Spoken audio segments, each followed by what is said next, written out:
자, 오늘의 이제 핵심 구절은 이제 20절 말씀입니다. 그래서 오늘 히브리서 강의 30번째 시간의 이제 설교 제목은 이 길은 그분께서 우리를 위하여라는 이와 같은 이제 제목을 가지고 하나님의 말씀을 선포하도록 하겠습니다. 제목은 이 길은 그분께서 누구를 위해서요? 우리를 위하여라는 이런 제목을 가지고 하나님의 말씀을 전하도록 하겠습니다. 자, 우리는 지난 시간에 예수 그리스도의 몸이 한번 영원히 드려짐을 통해 우리가 거룩히 구별되었다고 하는 그런 주제를 이제 살펴보았습니다. 오늘 보면 20절에 언급된 이 길에 대하여서 이제 우리가 이제 깊이 있게 이제 살펴보려고 하는데, 이 길은 그냥 길이 아닙니다. 이 길은 어떤 길일까요? 19절 말씀에 가보게 되면 새롭고 살아있는 길이라고 이렇게 소개가 되어 있고, 20절 말씀에 보면 예수님께서 우리를 위하여, 다른 사람이 아닙니다, 우리를 위하여 휘장 곧 자기 육체를 통해 거룩히 구분하신 길이라고 하는 말씀을, 아주 귀한 말씀을 저희들이 이제 보게 되는 것입니다. 즉, 이 길은 어떤 길입니까? 갈보리 십자가에서 예수님께서 자신의 몸을 들여서 그분의 피가 흘려짐으로써 성전의 휘장이 둘로 나누어지고 새롭고 살아있는 길로 지성소에 들어갈 담대함을 얻게 되었다고 하는 그런 내용을 이제 담고 있는 것이 아닙니까? 오늘 이렇게 새롭고 살아있는 길로 인도하신 이 길에 대해서 살펴보려고 하는 것입니다. 요한복음 14장 6절 말씀에 여러분들이 매우 잘 아시는 내가 곧 길이요 진리요 생명이니라고 하는 이 말씀에서 주 예수님께서 내가 곧 길이요라고 하실 때 이 그 길은 바로 우리가 하나님께로 올 수 있는 유일한 방법이요 통로요 행로라고 하는 그런 말씀인 것입니다. 바로 죄인인 사람이 하나님께로 갈 수 있는 길이 있습니까? 있습니까? 네, 바로 주 예수 그리스도께서 바로 그 길이신 것입니다. 아멘이시죠? 그래서 오늘 본문에서는 그 길이 바로 20절에 이 길이다라고 말씀하고 있는 것입니다. 자, 그럼 본문을 보겠습니다. 11절입니다. 제사장마다 날마다 서서 섬기며 자주 같은 희생물들을 드리지만 그것들은 결코 죄들을 제거할 수 없으나. 자, 이 말씀은 레위 계열의 제사장들이 자주 같은 희생물을 드리는 것의 한계성에 대한 지적을 이제 보여주고 있습니다. 율법에 따라 제사장마다 날마다 서서 섬기며 자주 같은 희생물을 드립니다. 자, 왜 그렇게 반복해서 날마다 같은 희생물을 드렸을까요? 그것들은 바로 아무도 완전하게 하지 못했기 때문입니다. 그래서 11절 말씀에 그것들은 결코 무엇을 제거할 수 없습니까? 죄들을 제거할 수 없으나라는 이 말씀은 바로 구약의 동물 희생제, 짐승의 피가 단지 그림자여 연약한 것임을 말해줄 뿐이라는 사실입니다. 그것들은 단지 죄를 깨닫게 해줄 뿐 결코 죄를 제거하지 못하며 죄 있는 자들을 깨끗하게 하지 못하는 것입니다. 황소와 염소의 피, 희생물은 주님께서 오시는 그날까지, 히브리서 말씀에 의하면 개혁의 때까지 그들에게 부과된 것이다 라는 말씀을 저희들이 이미 살펴보지 않았습니까? 그래서 그들은 성막 혹은 성전이 존속하는 한 하루도 거르지 않고 아침과 저녁으로 희생물을 드리도록 되어 있는 것이 민수기 23장에 나와 있습니다. 단지 이것은 아버지가 정한 때까지 주어진 것이었습니다. 이것들은 결코 죄들을 제거할 수 없었습니다. 세상 죄를 제거하시는 어린 양은 바로 황소나 염소나 율법에 정한 동물들의 피나 희생물이 아니라 하나님의 어린 양 예수 그리스도이신 것입니다. 고린도전서 5장 7절 말씀에서는 우리의 유월절 어린 양 곧 그리스도께서 우리를 위하여 희생물이 되셨다라고 말씀하고 있고, 히브리서 9장 26절 말씀에서는 예수님께서 이제 세상 끝에 한 번 나타나서 자신의 희생물을 드려서 죄를 제거하셨다는 그런 말씀이 기록되어 있습니다. 성경은 말씀하시기를 요한일서 3장 5절 말씀에서는 이렇게 말씀합니다. 그분께서 우리의 죄들을 제거하려고 나타나신 것은 너희가 아는데 그분 안에는 죄가 없느니라 라는 이런 말씀을 저와 여러분이 볼 수가 있습니다. 바로 제단 위에 드려진 짐승의 피, 희생물의 희생물은 죄를 제거할 수 없듯이 오늘날 그 어떤 종교 의식도 그 어떤 종교 행사도 죄를 제거할 수 있습니까? 없습니까? 없다는 것입니다. 바로 세상 죄와 우리의 죄들을 제거하시며 깨끗하게 하는 것은 무엇입니까? 오직 예수님의 죽으심과 그분이 흘리신 보배로운 피뿐임을 오늘 히브리서 기자가 저와 여러분에게 거듭거듭 강조하고 있는 것입니다. 그렇다면 그러한 동물 희생물들의 불완전성에도 불구하고 다시금 구약의 희생물을 드리는 제도로 되돌아가려고 했던 그 히브리인들의 생각은 얼마나 잘못된 것일까요? 맞습니까, 여러분? 네, 본문 12절 말씀 보겠습니다. 이 사람은 죄들로 인해 한 희생물을 영원히 들으신 뒤에 하나님 오른쪽에 앉으셔서, 여러분 뒷부분에 주목하십시오. 예수님께서 그 일을 마치신 다음에 어떻게 하셨습니까? 하나님 오른쪽에 앉으셨다는 사실입니다. 지금 본문에서 말하는 이 사람은 누굽니까? 네, 날마다 성전에서 섬기는 제사장들 가운데 있는 한 분이 아닙니다. 바로 우리의 죄들로 인해 한 희생물을 영원히 드리신 이 사람은 예수 그리스도가 아닙니까? 예수님께서는 죄들로 인해 날마다 자주 같은 희생물을 드리시는 것이 아니라 단 한 번 영원히 저와 여러분의 죄를 위해서 한 희생물을 드리셨던 것입니다. 그것도 그분이 드리신 희생물은 어떤 희생물입니까? 자신의 몸이 아닙니까? 그리고 하나님의 오른쪽에 앉으셨습니다. 자, 그렇다면 왜 주님께서는 하나님의 오른쪽에 앉으신 것일까요? 왜 그렇습니까? 피곤하셔서 앉으신 것입니까? 아닙니다. 모든 일을 다 끝마치셨기 때문에 앉으셨던 것입니다. 땅에 있는 성소에는 제사장들 앉을 의자가 있을까요? 없을까요? 없습니다. 제사장들은 온종일 일을 해도 앉을 수가 없습니다. 제사장들은 죽을 때까지 일을 마칠 수가 없습니다. 그러나 예수님께서는 자신의 일을 완수하셨기 때문에 앉으셨던 것입니다. 자, 잠시 이 부분에서 흥미로운 말씀을 제가 드리면 사도행전 7장 56절 말씀에 가보게 되면은 스데반이 순교당하기 직전에 스데반이 성령님으로 충만해서 똑바로 하늘을 우러러 보았을 때 거기 사도행전 7장 56절에 가보면 이런 말씀이 기록되어 있습니다. 하나님의 영광과 예수님께서 하나님 오른쪽에 서 계신 것을 보았다라고 이렇게 기록을 하고 있습니다. 자, 오늘 본문 12절 말씀에서는 죄들로 인한 완전한 희생물을 영원히 드리신 뒤에 예수님께 얻으신 안식과 영광을 뭐라고 표현했습니까? 하나님의 오른쪽에 앉으셔서라고 표현한 것과 여기 사도행전에 나와 있는 스데반의 순교 당시에는 왜 서 계셨던 것일까요? 왜 이렇게 대조적입니까? 여러분 이것들을 한번 곰곰이 한번 생각해 보시길 바랍니다. 본문 13절 말씀입니다.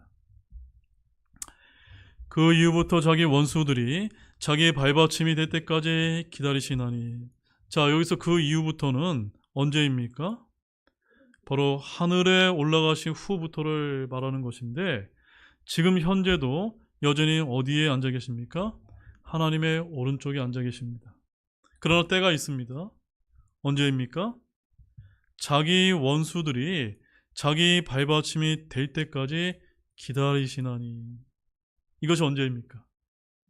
이것이 바로 주님께서 재림하셔서 원수들을 발로 밟으시는 때까지로 바로 7년 환란기가 끝날 무렵이 아닙니까?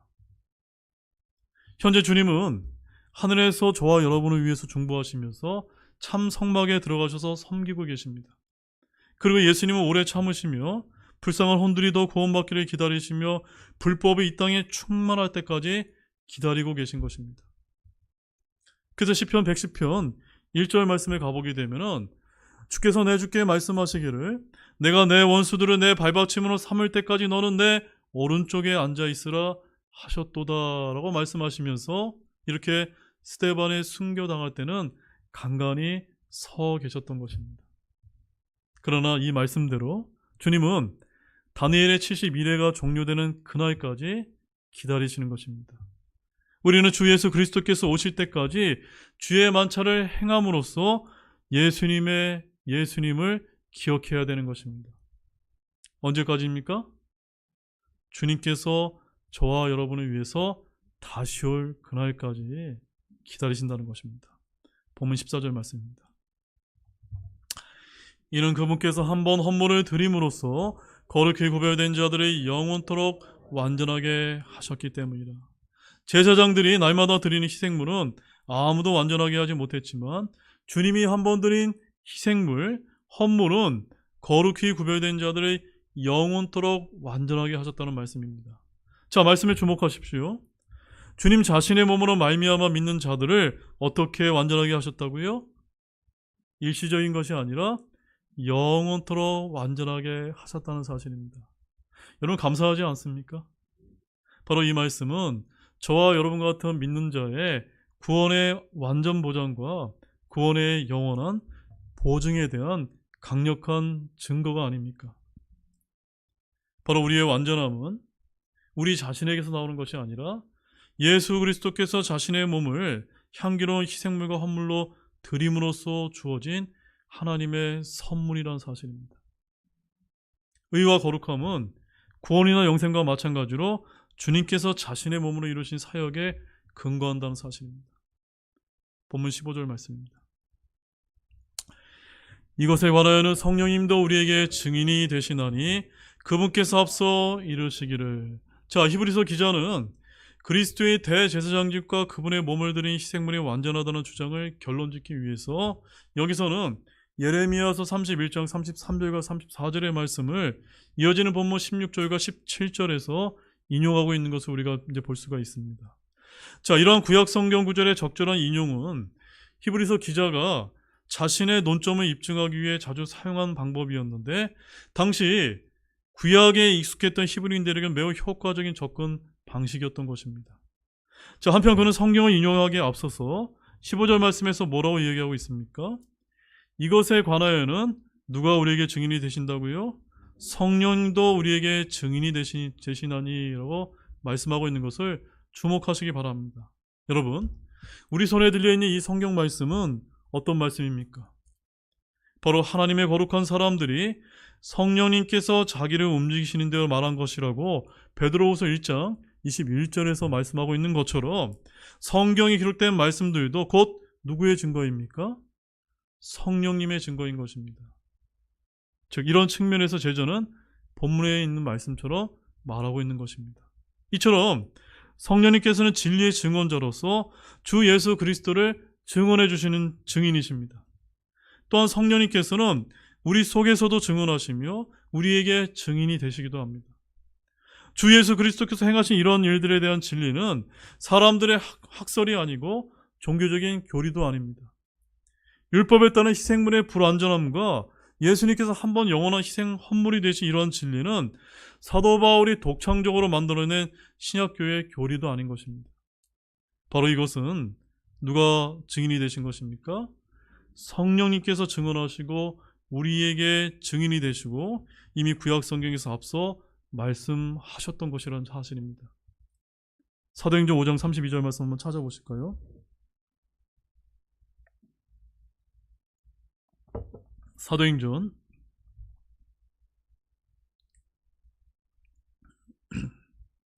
5장 32절 말씀 다 찾으셨습니까? 우리 다 찾으신 줄 알고 그럼 우리 한 목소리로 한번 읽어보도록 하겠습니다. 우리는 이 일들에 대하여 그분의 증인들이요 하나님께서 자신에게 순종하는 자들에게 주신 성령님도 그러하시니라 하더라. 이해되셨습니까? 바로 성령님께서 대언자들을 통해 이 진리를 앞서 말씀해 주셨고 또한 사도들은 성령을 힘입어 진리를 증언했던 것입니다. 마찬가지로 저와 여러분도 어떻게 증언을 해야 됩니까? 우리의 힘과 우리의 지혜와 우리의 능력이 아니라 누구의 힘입어서 말씀해야 됩니까? 성령님의 능력에 힘입어서 우리 손에 들려있는 이 진리의 말씀을 강력하게 증거할 수 있는 증인들이 되시기를 원합니다. 자, 본문 16절 말씀입니다. 읽겠습니다. 그 날들 이후에 내가 그들과 맺을 언약이 이것이라 주가 말하노라 내가 내 법들을 그들의 마음속에 두고 그들의 생각 속에 그것들을 기록하리라 하신 뒤에, 자, 하나님께서는 이미 이스라엘과 출애굽때 시내산에서 언약을 맺으신 바가 있습니다. 근데 그 날들 이후에 맺을 새 언약이 또 있다라고 말씀을 하고 계신 것입니다. 주님은 돌판에 새긴 첫 언약과 다른 언약을 맺으시겠다고 말씀을 하셨고, 모세는 바로 첫 언약의 중재자였지만 율법에는 흠이 있었던 것입니다. 그래서 율법은 아무것도 완전하게 하지 못했는데, 히브리서 8장 8절 말씀을 한번 가보십시오. 히브리서 8장 8절의 말씀을 가보게 되면 성경이 뭐라고 말씀하고 있습니까? 그들에게서 흠을 발견하시고 그분께서 이르시되 주가 말하노라, 보라 날들이 오리니 그때 내가 이스라엘 집과 유다 집과 새 언약을 맺으리라고 하셨던 것입니다. 여러분, 제가 지난번에 히브리서 8장을 통해서 날들이 오리니 할 때 이 날들이 언제라고 말씀을 드렸습니까? 7년 환란기가 끝나고 유대인들이 주님께 자신들의 죄를 속죄한 다음에 천년왕국이 오는 시기를 날들이 오리니라고 제가 말씀을 드리지 않았습니까? 바로 이때 무엇을 맺으시는 겁니까? 그들과 새 언약을 맺으시겠다는 그런 말씀이 아닙니까? 바로 새 언약이라는 말 자체가 이미 첫 언약을 낡은 것으로 만들어 버립니다. 첫 언약은 이제 쇠하고 낡아지는 것으로 곧 사라지게 될 것입니다. 그러므로 히브리서 12장 24절 말씀을 가보게 되면 예수님에 대해서 뭐라고 이제 선포하고 있습니까? 히브리서 12장 24절 말씀을 가보게 되면 예수님에 대해서 새 언약의 중재자가 되셨다라고 그렇게 이제 선포하고 있는 것입니다. 바로 예수님께서는 십자가에서 흘린 자신의 피로 새 상속 언약을 선포하셨던 것입니다. 그런데 이스라엘과 유다의 집이 이 언약을 받아들였습니까? 받아들이지 않았습니까? 받아들이지 않았던 것입니다. 믿는 자에게는 누구나 이 언약대로 돌판이 아닌 육신의 마음판의 성령을 통해 말씀이 기록되는 것입니다. 고린도후서 3장 2절과 3절 말씀 한번 가보십시오. 고린도후서 3장 2절과 3절에 가보게 되면 거기 가면 뭐라고 이제 기록하고 있습니까? 고린도후서 3장 2절 3절 함께 읽어보겠습니다. 너희는 우리 마음에 쓰여있는 우리의 서신으로 모든 사람이 알고 있고 읽고 있는 서신이니라. 너희는 우리의 사역을 통해 그리스도의 서신으로 분명히 드러났는데 그것은 잉크로 쓴 것이 아니요 살아계신 하나님의 영으로 쓴 것이며 돌판에 쓴 것이 아니요 육체의 마음판에 쓴 것이라.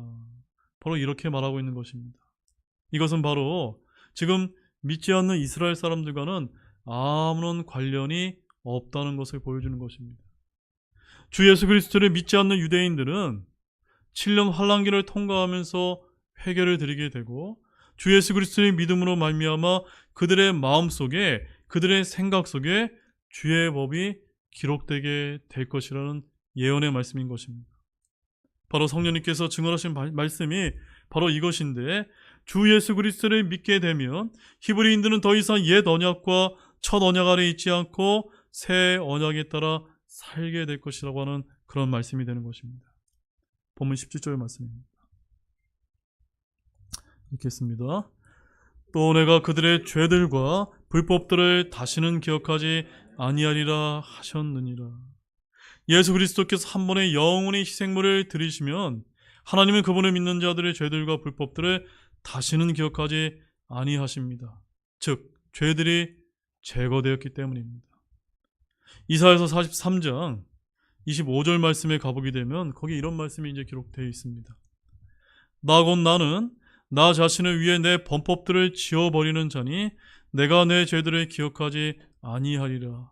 누가 하신 말씀입니까? 하나님이 하신 말씀인데, 하나님께서는 범법들을 지워버리고 죄들을 기억하지 아니하시겠다고 약속하신 바가 있습니다.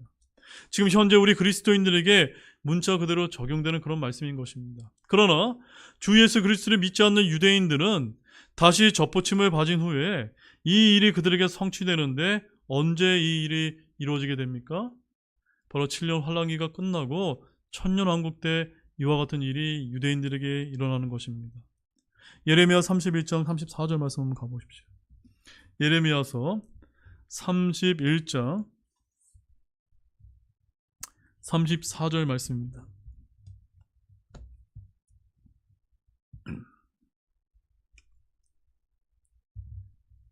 자, 예레미야서 31장 34절 읽겠습니다.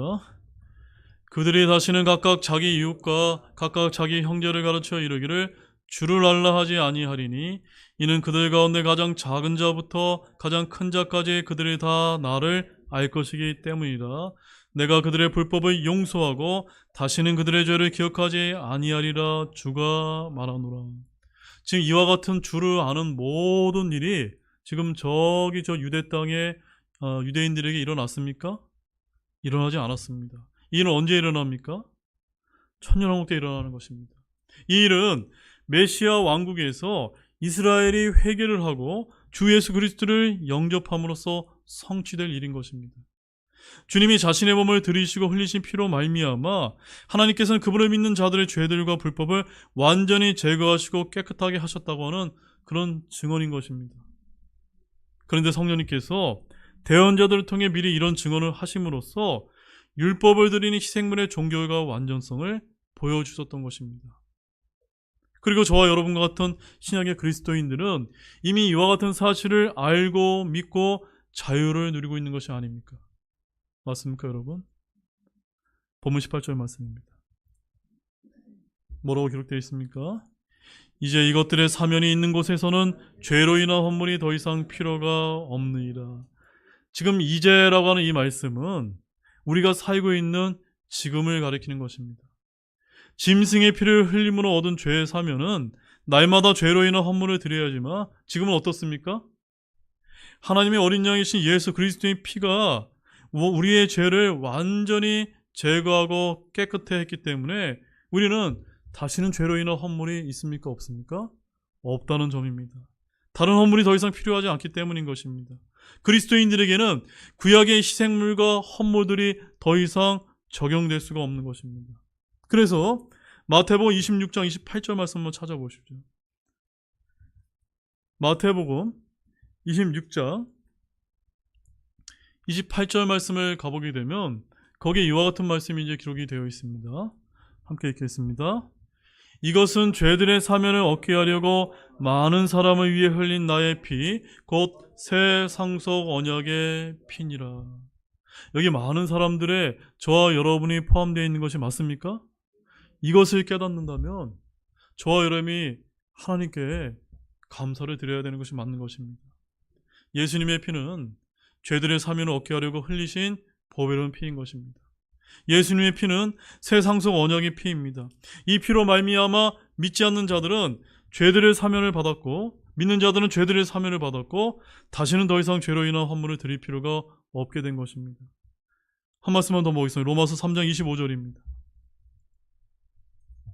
로마서 3장 25절 말씀. 자, 거기에는 어떤 말씀이 저와 여러분에게 제시되고 있습니까?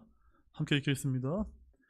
그분을 하나님께서 그분의 피를 믿는 믿음을 통한 화해 헌물로 제시하셨으니 이것은 하나님께서 참으심을 통해 과거의 죄들을 사면하심으로써 자신의 의를 밝히 드러내려 하심이요. 제가 저와 여러분에게 질문을 드리겠습니다. 여러분은 여러분의 죄들을 용서하시기 위해서 예수 그리스도의 피를 여러분 믿고 계십니까?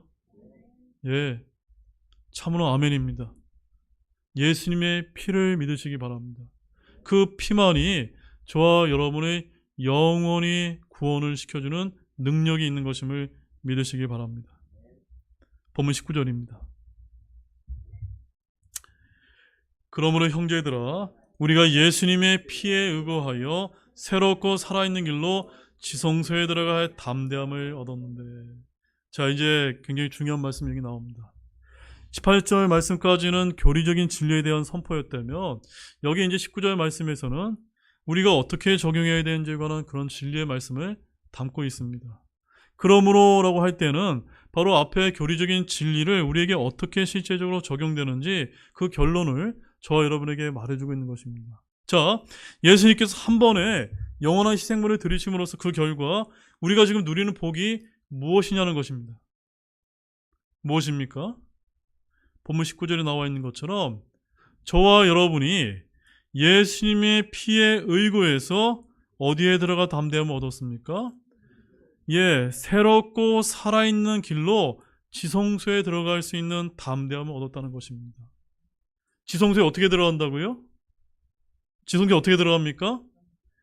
지성소에 들어가기 위해서는 새롭고 살아있는 길이 있다는 것입니다. 그 길이 누굽니까? 그 길이 예수님이 아닙니까? 그러나 이제 우리는 예수님의 피에 의거하여 이렇게 새롭고 살아있는 길로 지성소에 들어갈 담대함을 얻은 것입니다. 언제든지 은혜의 왕자 앞에 나아갈 수 있는 특권을 누리게 된 것입니다. 땅에 있는 성막이나 성전이 아니라 바로 하늘에 있는 성막으로 곧바로 주님 앞에 나아갈 수 있게 된 것입니다. 바로 예수님께서 왕좌에 계신 하나님께로 가는 새롭고 살아있는 길인 것입니다. 바로 하나님 앞으로 나아가는 유일한 길이 바로 예수 그리스도이신 것입니다. 본문 20절 마지막 구절입니다. 읽겠습니다. 이 길은 그분께서 우리를 위하여 휘장 곧 자기 육체를 통해 거룩히 구분하는 것이니라. 저는 이 말씀을 읽으면서 너무너무나 감사했습니다. 그와 같은 귀중하고 귀한 길이 누구를 위해서 주신 것이라고요? 예, 보잘것없고 아무것도 아닌 저와 여러분을 위해서, 저와 여러분을 위해서 그 길을 주셨다는 것입니다. 그것도 그냥 주신 것이 아닙니다. 자기 육체를 찢으셔서 거룩히 구분해서 저와 여러분에게 주셨다고 말씀하고 있는 것입니다. 이 길은 사람들에게 이단으로 불렸고 어떤 이들에게 멸시를 받았지만 이 길은 바로 우리가 사랑하는 주님 자신인 것입니다. 주 예수님의 죽으신 몸, 그분이 흘리신 피로 말미암아 휘장이 갈라졌던 것입니다. 이제 결론의 말씀을 드리겠습니다. 사랑하는 여러분, 오늘 본문의 말씀을 통해서 예수님께서 갈보리 십자가에서 흘리신 피에 의거하여 저와 여러분이 새롭고 살아있는 길로 지성소에 들어가 담대함을 얻게 되었다는 사실입니다. 또한 이 길은 주님께서 다른 누구도 아니라 바로 저와 여러분을 위하여 구분하신 것이라고는 아주 귀한 말씀을 저희들이 듣게 되었던 것입니다.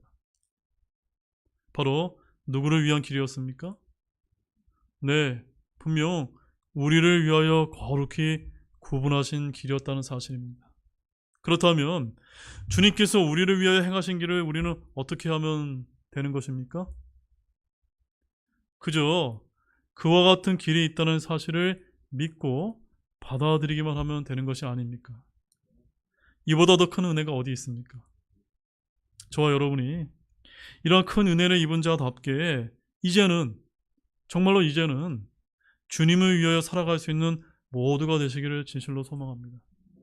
또 우리뿐만이 아니라 이 길을 모르는 수많은 믿지 않는 사람들에게 다가가서 이와 같은 새롭고 살아있는 길이 있다는 것을 소개할 수 있는 저와 여러분 모두가 되시기를 진실로 소망합니다. 기도가 마치겠습니다.